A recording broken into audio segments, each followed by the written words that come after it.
c'est aussi, je pense, c'est le number one. La question numéro 1. La transition est complètement dépsychiatrisée, c'est un nom barbare, mais aujourd'hui, il n'y a pas besoin de voir un psy pour dire qu'on est trans, ok?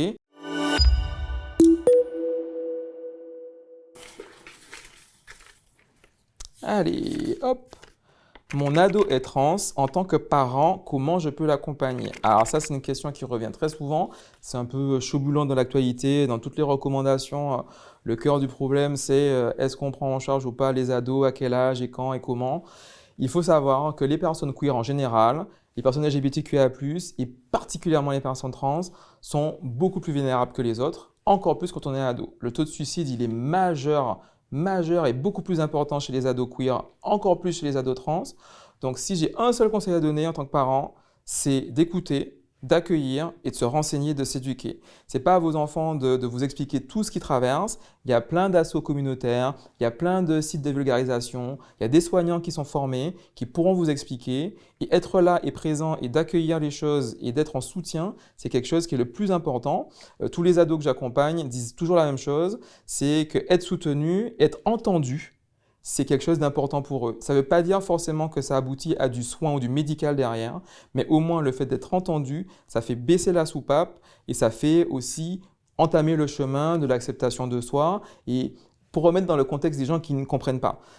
Moi, je suis un mec cisgenre et donc quand j'étais ado, avoir mes premiers poils, avoir mes poils de moustache, c'était un truc trop génial. Il faut vous imaginer que je me sens garçon, je suis né pour moi dans un corps qui devrait être un corps de garçon. Si je commence à avoir des seins, des règles, c'est une transformation qui est vraiment très difficile à vivre. Donc c'est une période de l'adolescence qui est très très compliquée pour les ados qui se sentent trans ou en transition ou parfois non binaires. Donc c'est vraiment une étape cruciale de les aider, les accueillir, en tout cas de les entendre. Je suis une femme trans qui a fait une vaginoplastie. Dois-je avoir un suivi gynéco? Alors ça, c'est hyper intéressant comme question. La vaginoplastie, c'est le fait de créer un néovagin à partir du pénis. Et donc, dans ce cas-là, il n'y a pas de col de l'utérus. Donc, le dépistage classique du cancer du col de l'utérus par frottis, ce n'est pas complètement indiqué. Par contre, évidemment, en cas d'écoulement, de saignement, de quelque chose que ce soit au niveau gynécologique, hein, au niveau du vagin ou d'éruption, on peut être amené à faire des frottis ou des prélèvements vaginaux ciblés et de faire un suivi gynécologique, hein. Donc, dès qu'on a quelque chose à cet endroit-là, évidemment, il faut voir un gynéco. Suivi gynécologique qui peut être fait évidemment par des sages-femmes, par des gynécologues et parfois par des médecins traitants qui font de la gynéco. C'est complètement possible si on a tout ce qu'il faut pour faire les prélèvements. Évidemment, il y a beaucoup de difficultés d'accès aux soins chez ces patientes qui se font parfois refuser l'accès à des soins gynécologiques de bonne qualité, mais pas hésiter aussi à se tourner vers les réseaux communautaires qui peuvent accompagner et guider ou son médecin traitant qui pourra orienter vers la personne la plus à même de recevoir dans les conditions les plus safe possibles. Hop là. Je veux transitionner, est-ce que je suis obligé de faire de la chirurgie? Ça, je pense que c'est une des questions qu'on me pose le plus. Évidemment, pas du tout obligatoire. Okay, transitionner, se sentir dans son genre et se positionner dans son genre, ça ne souffre de l'approbation de personne. Donc c'est soi et soi-même qui se définit. Après, on peut ressentir des décalages entre l'image qu'on renvoie, et donc on peut être amené à faire des démarches médicales, parfois chirurgicales, mais ça dépend énormément du parcours de chacun, chacune, et ce n'est pas du tout obligatoire de faire des chirurgies. Ce n'est pas obligatoire de faire des chirurgies pour changer de prénom à l'état civil. Ce n'est pas obligatoire de faire de chirurgie pour changer de genre à l'état civil. Donc tout ça, aujourd'hui, on le sait bien. Donc il y a des embûches, effectivement, hein. C'est parfois plus simple quand on a fait ces chirurgies sans hormonothérapie, mais aujourd'hui, légalement, on ne peut pas se voir refuser ces changements juste sous prétexte qu'on n'a pas fait de chirurgie de réassignation ou de féminisation ou autre. Donc vraiment, c'est en fonction du besoin, du désir de chaque personne et parfois ça va dépendre aussi des sous parce qu'il n'y a pas beaucoup de chirurgiens en France qui sont formés à toutes les chirurgies. Tous ne prennent pas en compte complètement le 100% et donc il y a parfois des frais à payer pour les personnes. Donc il y a aussi des freins d'accès financier à ces chirurgies, donc c'est absolument pas obligatoire. Et encore plus, ça ne met pas en question le processus de parentalité. C'est-à-dire qu'on peut proposer aux gens, quand ils se mettent sous hormonothérapie, d'avoir des conservations de gamètes dans les sécos, donc les gamètes spermatozoïdes ou ovules. Ça permet de pouvoir peut-être, après, si il ou elle le désire, faire des enfants. Et donc, il n'y a plus besoin de chirurgie castratrice. Alors, est-ce qu'avoir une ALD, c'est obligatoire? Une ALD, techniquement, le terme, ça veut dire affection de longue durée. On est bien d'accord ici. Être une personne trans, ce n'est pas une affection du tout, mais en tout cas, c'est le terme consacré pour les prises en charge à 100%. Donc, il y a plein d'autres choses qui ne sont pas des pathologies comme les transitions pour lesquelles les médecins demandent des ALD. Donc, parfois, pour prendre en charge plein de choses, l'hormonothérapie, parfois des chirurgies d'augmentation de réduction mammaire, certaines rééducations de la voix ou par exemple des épilations laser, ça peut être pris en charge par ce qu'on appelle une ALD, qui est demandé par un médecin généraliste ou un médecin spécialiste et qui va être accepté. Aujourd'hui, il n'y a pas d'obligation, mais comme n'importe quelle autre ALD, il n'y a pas d'obligation de la faire. Si on ne la fait pas, certains soins resteront à la charge des gens. Donc s'ils ont des mutuelles, parfois c'est remboursé en partie, d'autres fois ça leur charge. Donc ce n'est pas obligatoire d'en avoir une pour obligatoirement transitionner. On peut entamer le process sans ALD. En revanche, le retour souvent communautaire qu'on a, c'est ah, j'ai peur de faire une ALD parce que si un jour je vais faire un prêt ou quelque chose comme ça, on va me ficher et je vais avoir des soucis. En fait, le problème, c'est pas tellement la ALD ou pas. Faut pas se saigner juste pour cette condition-là. Le problème, c'est de savoir si lorsqu'on a son petit courrier de la banque pour savoir est-ce qu'on prend des médicaments, c'est la question, est-ce qu'on dit ou pas qu'on prend de la testostérone ou des oestrogènes. Parce que la banque, elle s'en fiche de savoir s'il y a une ALD ou pas derrière. Si on met je prends de la testostérone, je prends des oestrogènes, ils vont vous demander pourquoi. Et c'est là qu'il parfois, il peut y avoir des choses différentes en termes de conditions de prêt.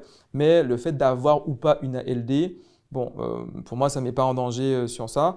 Donc évidemment, on respecte, et tous les soignants respectent le choix des gens. S'ils ne veulent pas avoir d'ALD, c'est leur choix. C'est OK, ça ne doit pas remettre en cause leur accompagnement et le fait qu'on les accompagne dans leur transition. Je suis trans, à quelle contraception est-ce que j'ai droit? Ça, c'est assez simple. La testostérone, quand on est un mec trans et qu'on transitionne et qu'on a toujours un vagin et qu'on utilise toujours son vagin pour avoir des rapports, on sait que la testostérone, ce n'est pas le meilleur moyen contraceptif qui existe. Donc, c'est mieux d'avoir un backup avec un contraceptif différent. On n'est pas obligé de prendre un contraceptif hormonal, il y a d'autres contraceptifs qui existent. Donc, c'est bien d'en avoir un efficace. Évidemment, la condition, c'est si on a toujours des rapports intravaginaux à risque de grossesse. Mais sinon, il n'y a pas besoin d'avoir une contraception. C'est le même dépistage des IST que pour toutes les autres personnes, en fonction du nombre de partenaires, en fonction de l'exposition. Donc, c'est toujours possible. Pour les nanas qui conservent leur pénis et des rapports avec leur pénis, c'est aussi possible de se protéger par le préservatif. Et évidemment, si il peut y avoir un risque de grossesse s'il y a éjaculation, ça reste quand même très très rare. Il faut savoir que l'hormonothérapie baisse considérablement de toute façon la production de gamètes. Mais bon, c'est pas impossible. Donc ça s'applique surtout aux mecs trans qui ont toujours des rapports intravaginaux. Il vaut mieux avoir une contraception efficace parce que la T, c'est pas complètement quelque chose qui est contraceptif. Est-ce que j'ai besoin de voir un psy pour transitionner? Ah, ça c'est aussi, je pense, c'est le number one. La question numéro 1. La transition est complètement dépsychiatrisée, c'est un nom barbare, mais aujourd'hui, il n'y a pas besoin de voir un psy pour dire qu'on est trans. Okay, ça étant dit, donc c'est dépsychiatrisé au niveau international. Là, que ce soit l'OMS, les CIMDIS, les DSM, là, c'est plein d'organisations là, que ce soit psychiatriques ou internationales, qui ont défini que les transitions, ce ne sont pas des troubles psychiatriques. Depuis 2022, la Caisse nationale d'assurance maladie, la CNAM, a demandé à ses agents de ne plus demander des attestations psychiatriques pour qu'on autorise les ALD. Donc ça prouve bien qu'il n'y a pas besoin pour entamer et avoir des soins dans le cadre de sa transition. On n'a pas besoin, en fait, d'avoir une attestation psychiatrique ou autre. Ceci étant dit, c'est compliqué pour certaines prises en charge de se passer de ces attestations parce qu'il y a toujours beaucoup de chirurgiens, il y a beaucoup de structures qui demandent toujours ces suivis psychiatriques. Donc parfois, dans leur parcours, les personnes sont toujours amenées, même si c'est plus obligatoire et que c'est dépsychiatrisé, à avoir à faire ces certificats qui devraient être inutiles. Donc la théorie est un peu différente de la pratique actuelle. Il faut un peu que les soignants et soignantes on se mette à jour sur ça. Ce n'est pas une maladie psychiatrique, il n'y a pas besoin d'attestation psychiatrique. Cependant, un suivi psychologique Ça peut être toujours recommandé. On sait que les personnes en transition sont très fragiles, sont souvent précarisées parce qu'elles ont du mal à trouver un emploi, parfois elles sont loin de leur structure familiale. Donc si jamais, en tant que personne en transition, vous sentez le besoin d'être aidé au niveau de la santé mentale, évidemment, il faut aller voir des soignants et soignantes qui peuvent vous aider, mais en aucun cas, c'est pour prouver que vous êtes trans, quoi. C'est pour vous accompagner, vous aider en santé mentale comme on le ferait pour n'importe qui. Si vous êtes en transition ou si vous avez des proches en transition, on ne s'isole pas. N'hésitez pas à nous laisser un petit commentaire si vous avez des questions et surtout de regarder le réseau communautaire. Il y a plein d'assos qui font un travail fantastique. Il y a plein de personnes qui sont concernées, qui pourront parler bien mieux que moi de plein de situations qu'elles ont rencontrées. Donc là, c'est mon expérientiel de soignant qui accompagne. Mais vraiment, n'hésitez pas, il ne faut pas rester seul. Il faut s'entourer des personnes qui peuvent vous accompagner le plus sereinement possible et pour que tout se passe bien.